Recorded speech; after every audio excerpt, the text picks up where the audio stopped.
क्या इंडिया में अब सिर्फ एक ही ब्रोकर रहेगा? जिस तरह मोटा भाई ने सिम के बिजनेस में घुस के पूरे टेलीकॉम सेक्टर को तबाह कर दिया, क्या वो यही चाल ब्रोकिंग बिजनेस में भी दोहराएंगे?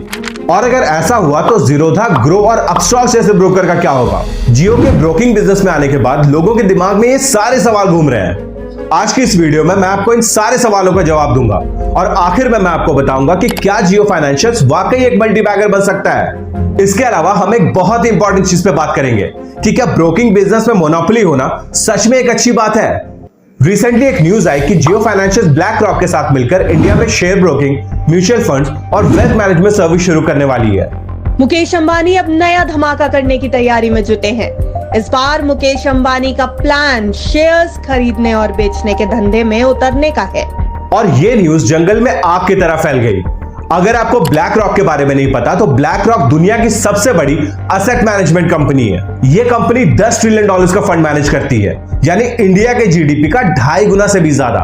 और इसे यूएसए का 4th आर्म कहा जाता है, क्योंकि दुनिया में किसी भी कंट्री को कोई भी प्रॉब्लम होता है तो वो अमेरिका के पास जाती है, और यूएस को कोई प्रॉब्लम होता है तो वो ब्लैक रॉक के पास आती है। इन शॉर्ट, ये कंपनी पूरी दुनिया को कंट्रोल कर रही है। इसके अलावा ब्लैक रॉक ऑफिशियल्स पे इल्यूमिनाटी मेंबर होने का इल्जाम लगा है, और मोटा भाई ऐसी खतरनाक कंपनी को इंडिया लेकर आ रहे हैं। मुकेश अंबानी के साथ सबसे गलत बात यह है कि वो जिस भी बिजनेस में घुसते हैं वहां अपने कॉम्पिटिटर्स को उखाड़ के रख देते हैं। जब वो सिम कार्ड के बिजनेस में आए तो वोडाफोन, एयरसेल और यूनिनॉर जैसी कंपनी को अपना बोरिया बिस्तर बांधना पड़ गया और बड़ी ही मुश्किल से एयरटेल टिक पाया। इसी तरह जियो सिनेमा में वो इतने कम प्राइस पे सब्सक्रिप्शन देते हैं कि बाकी कंपनी उनसे कंपीट ही ना कर पाए, और इसी वजह से ऑडियंस नेटफ्लिक्स और अमेज़न प्राइम जैसे प्लेटफॉर्म को छोड़कर उनके पास आ जाती है। पिछले 5 सालों में डीमैट होल्डर्स की तादाद 4 करोड़ से 15 करोड़ हो गई है। और इसे देखते हुए मोटा भाई के दिमाग में एक आइडिया आया कि क्यों ना स्टॉक ब्रोकिंग के बिजनेस में घुसा जाए। इनका ब्लैक रॉक के साथ म्यूचुअल फंड्स का एग्रीमेंट तो पहले ही हो चुका था, लेकिन इस नई खबर के अनुसार यह कंपनी स्टॉक ब्रोकिंग और वेल्थ मैनेजमेंट सर्विस में भी कदम रखने वाली है। पर सवाल उठता है कि ज़ीरोधा, अपस्टॉक्स और ग्रो जैसी कंपनीज का क्या होगा? क्या वो जियो फाइनेंशियल के इस तूफान का जियो के पास फंड की कोई कमी नहीं है? हो सकता है वो आपको जीरो ब्रोकरेज में ही फ्री रिसर्च रिपोर्ट देना शुरू कर दे, या फिर आपको फ्री में ही इन्वेस्टमेंट एडवाइस देना शुरू कर दे। और अगर दूसरे ब्रोकर्स को टिकना है तो उन्हें एटलीस्ट इतना तो करना ही होगा, वरना उनका टिकना बहुत मुश्किल है। पर मुझे ऐसा लगता है कि जियो का फोकस स्टॉक ब्रोकिंग में नहीं है, उनका फोकस म्यूचुअल फंड्स और वेल्थ मैनेजमेंट में है, क्योंकि स्टॉक ब्रोकिंग एक बहुत ही लो मार्जिन बिजनेस है और अब तो जीरो ब्रोकरेज का भी कॉन्सेप्ट आ गया है, और कोई भी सक्सेसफुल बिजनेसमैन अपना पैसा इतने लो मार्जिन बिजनेस में कभी नहीं लगाएगा।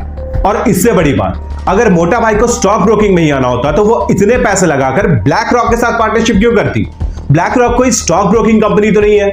और अब तक अगर आपको ये वीडियो पसंद आ रहा है तो इस वीडियो को लाइक कीजिए और इस चैनल को सब्सक्राइब कर लीजिए, क्योंकि जून तक हमारा टारगेट है 50,000 सब्सक्राइबर्स पहुंचने का।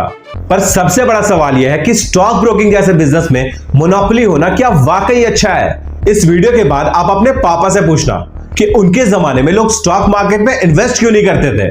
तब आपको जवाब मिलेगा कि बेटा, हमारे जमाने में डीमैट अकाउंट्स नहीं हुआ करते थे और उस वक्त चार्जेस भी बहुत ज्यादा थे। चार्जेस एक बहुत बड़ा रीजन जिसके वजह से लोग इन्वेस्ट ही नहीं करते थे। याद है जब जियो नया नया आया था, उसके सिम्स कितने तेजी से बिकते थे, लेकिन क्या अब सिम्स उतनी ही तेजी से बिकते हैं? बिल्कुल नहीं। ऐसा इसलिए क्योंकि जब जियो ने सिम कार्ड में एक बहुत ही बड़ा मार्केट शेयर बना लिया था तो उसके रिचार्ज के दाम बहुत ही तेजी से बढ़ रहे थे। लोग इसलिए जियो के सिम नहीं ले रहे थे क्योंकि उन्हें जियो से कोई लगाव था, वो इसलिए जियो के सिम ले रहे थे क्योंकि वो सिम फ्री था।